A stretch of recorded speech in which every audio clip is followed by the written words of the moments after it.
बिस्मिल्लाहिर्रहमानिर्रहीम। अस्सलामु अलैकुम रहमतुल्लाहि व बरकातुहू।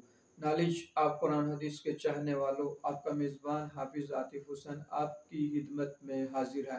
नाज़रीन सामीन, आज मैं आपको इस वीडियो में सूरह कहफ की फजीलत के बारे में बताऊंगा। सुनिए मेरे नबी का फरमान। हज़रत अबू सईद खुदरी रज़ी अल्लाह ताला अन्हु से रिवायत है कि आपका अलैहिस्सलाम ने इरशाद फरमाया, जो शख्स जुम्मे के दिन सूरह कहफ की तिलावत करे उसके लिए दो जुम्मों के दरमियान नूर रोशन होगा। नाज़रीन सामीन, ये नूर रूहानी रोशनी है जो ईमान को तक़वियत देता है और इंसान को नेकियों की तरफ रहनुमाई करता है। नाज़रीन सामीन, ये आप खुद भी पढ़ें और अपने बच्चों को ज़रूर पढ़ाइएगा।